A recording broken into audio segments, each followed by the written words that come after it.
Hello everyone, अगर आपने इस सीरीज़ के पिछले एपिसोड्स नहीं देखे हैं सो आई सजेस्ट कि पहले आप उन्हें देख लें एंड मेरे चैनल को सब्सक्राइब करें। और अगर आपको मेरी वीडियो अच्छी लगे देन प्लीज़ लाइक करेगा।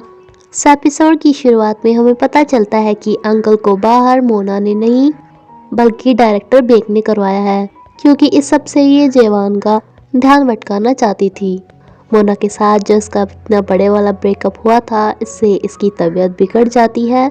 इसे काफ़ी तेज़ बुखार था, लेकिन चेयों के कहने से ये दवाई नहीं ले रहा था। इसलिए ये मोना से रिक्वेस्ट करती है कि वो उससे जाके बोले, पर मोना इसे कह देती है कि मेरा उससे अब कोई लेना देना नहीं, बल्कि अब तो मेरे होटल का एम्प्लॉय भी नहीं रहा। चेयोंग इसे गुस्से में बोल के चली जाती है कि ठीक है, फिर आज के बाद उसका हाथ भी मत पकड़ लेना कभी भी। मोना जेवान की जो बिल्ली थी इधर उधर मंडराती रहती थी, इसे अपने घर में ले आती है। एंड जेवान देखता है कि चेयोंग इसकी केयर करते करते ही बरिस हो गई थी। सुबह उठने पर मोना इसे कहती है कि तुम ये घर खाली कब कर रहे हो, क्योंकि ये घर इन सभी को होटल की तरफ से ही मिले हुए हैं, वहाँ के डायरेक्टर, मैनेजर, शेयर होल्डर वगैरह की हैसियत से। नाउ मोना अंकल को भी कहती है कि तुम भी यहाँ से चुपचाप निकल लो, वरना जेवान तुम्हारा बेटा है, ये बात मैं तुम्हारी वाइफ एंड बेटी को बता दूंगी। लेकिन मोना ने तो इसे सिर्फ कहा ही था। डायरेक्टर बेक तो इसे अपने आदमियों पे से उठवा देती है कि दफ़ा हो जाओ यहाँ से। जेवान के पास एक रिपोर्टर आता है उस दिन की रिकॉर्डिंग लेके, जिस दिन मोना के पापा ऊपर से नीचे गिर गए थे। ये बताता है कि कैमरे में ऊपर कोई है जिन्होंने उसे नीचे गिराया, बस क्लियर नहीं है।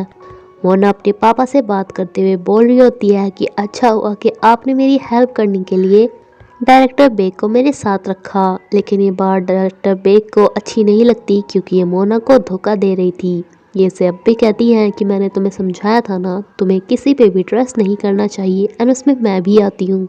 जेवान इसके पापा की वॉच इसे ला कर दे देते हैं, जो कि इसने ये सोचकर अपने पास रखी थी कि मैं उनका बेटा हूँ।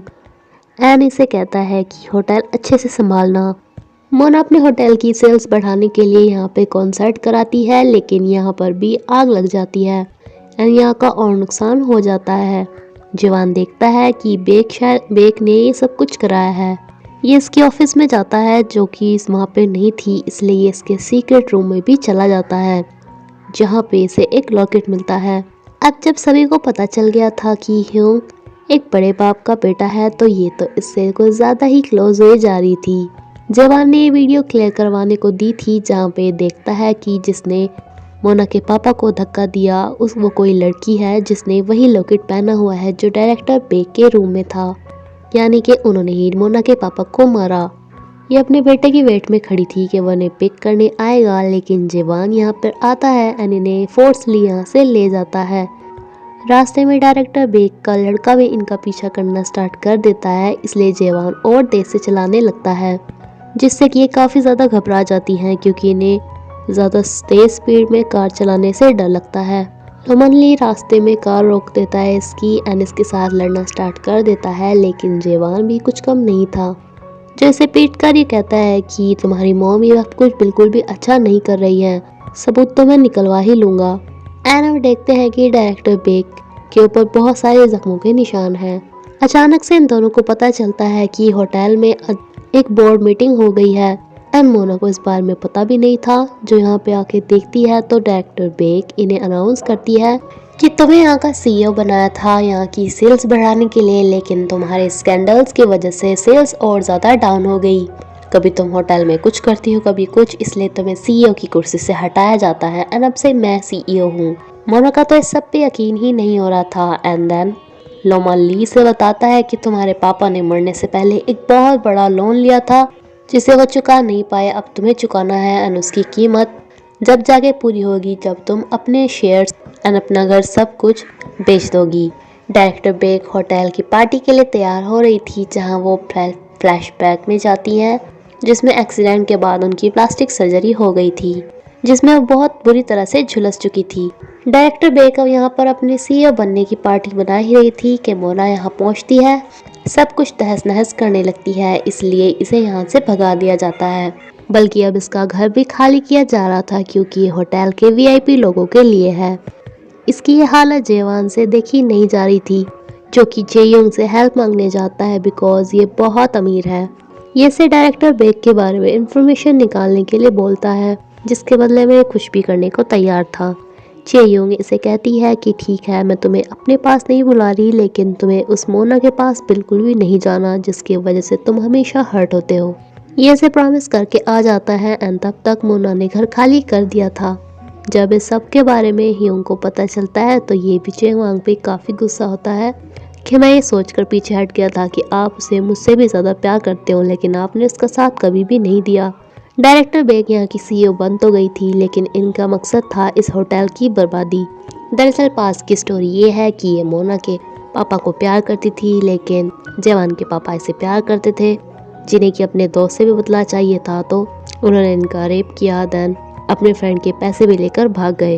लेकिन मोना के पापा की ये गलती थी कि उन्होंने इन पर ट्रस्ट नहीं किया, सोचा कि यही पैसे लेकर भागी होगी, इसलिए इन्हें पुलिस के हवाले कर दिया, जिनसे बचकर भाग रही थी। एंड जेवान के पापा इनके पीछे भाग रहे थे, जिसका एक्सीडेंट होने से बचा मुश्किल था।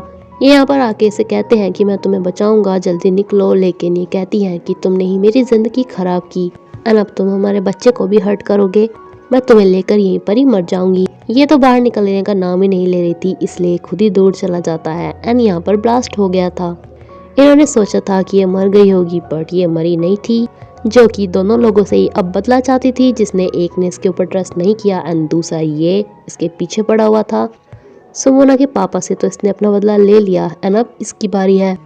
जेवान को भी अभी ये होटल दोबारा से अपने कब्जे में करना था, मोना के लिए इनसे बदला लेना था, इसलिए इनके पास आता है कि मुझे फिर से मेरी जगह प्लीज़ दे दो, मुझे यहाँ का मैनेजर दोबारा बना दो।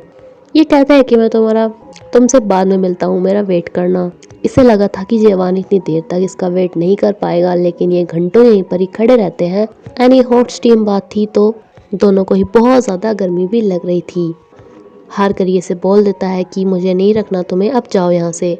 यही दोनों ही अब यहाँ पर चेंज कर ही रहे थे कि लोमानली इसके बैक का टैटू देख लेता है। इसे याद आता है कि कहीं ये वही तो नहीं जिसे लोमानली बचपन में अपना बड़ा भाई मानता था। ये दोनों सोचते थे कि हम पंख लगा के उड़ेंगे, जो कि इसकी इतनी ज़्यादा हेल्प किया करता था, इसके नाम की पिटाई खाता था एंड लोमानली भी उसे अपना बड़ा भाई मानता था। इसे अब ये बात कंफर्म करनी थी। जेवान देखता है कि मोना भी एक मेड की ड्रेस पहन के होटल में वापस आ चुकी है। लोमानली इनसे पूछता है कि मॉम, जब आप वेगास आई थी तो अगर आपको आपका रियल बेटा वहाँ पे मिल गया होता तो आप मुझे वहाँ पे लेके नहीं आती ना, अगर उसकी डेथ ना हुई होती। ये कहती है कि ऐसा कुछ नहीं है, मुझे तुम उसी की याद दिलाते हो। यानी कि अपने बेटे को लेने वहाँ पे गई थी, बट इन्हें लगा कि इनका बेटा मर चुका है, इसलिए उसके बेस्ट फ्रेंड लोमानली को वहाँ से लेके आ गई। चेयुंग से इन्फॉर्मेशन ला के देती है कि जो डायरेक्टर बेक है उसने हांगकांग के किसी बहुत अमीर लड़के से शादी की एंड शादी के 2-3 साल बाद ही वो मर गया, जिसके बाद वो कोरिया वापस आ गई। उनके पास अब इतनी ज़्यादा प्रॉपर्टी थी कि वो तुम्हारे होटल की को खरीद भी सकती थी, मालकिन भी बन सकती थी, बट उन्होंने ऐसा नहीं किया, वो सिर्फ एक डायरेक्टर बनी। ये बात मेरी समझ में नहीं आ रही, यानी कि उनका कुछ अलग ही प्लान है। डायरेक्टर बेक यानी कि जब सीईओ बन चुकी हैं, वे अपने होटल के एक वीआईपी गेस्ट से बात कर रही थी, इसलिए जानबूझकर ही इनके सामने मना के इन्हें कहती है कि मैं इस होटल से इतनी जुड़ी हुई हूँ, मैंने यहाँ पे बहुत गलती की जिसका मैं पश्चाताप करना चाहती हूँ, इसलिए मेड बनकर आई हूँ, क्या आप मुझे जॉब देंगी। एंड वीआईपी के सामने बेक इसे मना नहीं कर पाती। अब ये मेड थी तो इसे जेवान के घर की भी साफ सफाई करने के लिए भेजा जाता है, जहाँ पे ये उसी बिल्ली को देखते हैं जो कि अब जेवान अपने घर में वापस ले आया था। ये इसे बोल रही थी कि तुमने अपना बॉयफ्रेंड ढूंढा कि नहीं, बट तभी यहाँ पर जेवान को देखती है, जो इसे कहता है कि तुम्हें शायद नहीं पता, वो एक फीमेल नहीं मेल बिल्ली है। इनके खबरें ने बताते हैं कि लोमानली जेवान की हिस्ट्री निकालने की कोशिश कर रहा है। बेक नहीं चाहती थी कि मोना इस होटल में ज़्यादा टाइम रहे, इसलिए जिस रूम की उसने सफाई की थी वहाँ की ओनर बोलने लगती है कि मेरा $8 मिलियन का चेक था, पता नहीं कहाँ पर चला गया। मोना जल्दी से सारे कूड़े में से ढूंढना स्टार्ट कर देती है। जेवान यहाँ पर आकर देखता है कि वैसे तो उनका इतना बड़ा चेक हो गया, लेकिन फिर भी ये अपना पेडिक्योर करने में बिजी है।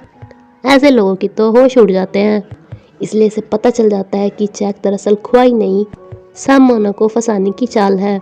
ये इसे आके मना करता है कि तुम ये सब रहने दो। जब मोना नहीं मानती तो इसे लेके चल देता है रास्ते में डायरेक्टर बेकी ने कहती है कि रहने दो, उसे अपना चेक वापस से मिल गया, बेड पे रखा था। एंड मोना जेवान को बोल के चली जाती है कि तुम भी रहने दो मेरी साइड लेने को, तुम भी उनके जैसे ही हो, तुमने मुझे धोखा दिया। जेवान के हाथ डायरेक्टर बेक की वो वीडियो तो लगी गई थी, तो ये इस रिपोर्टर को जानबूझकर इनके पास भेजते हैं। लेकिन जब रिपोर्टर इसे इसकी वीडियो दिखाता है तो ये पूरा का पूरा कैमरा ही तोड़ देती है। एंड ये लोमन ली को इस बारे में कुछ भी पता चले नहीं देती। अगले ही पल लोमन ली को पता चलता है कि जेवानी इसका वो बचपन वाला दोस्त है जो हमेशा इसे प्रोटेक्ट करता था। ये इसके घर के बाहर आके रो रहा होता है कि आप मुझे छोड़कर कहाँ पे चले गए थे। तभी जेवान यहाँ पर आ जाता है, जिसे कहता है कि क्या आप मेरे साथ कुछ टाइम ड्रिंक कर सकते हो।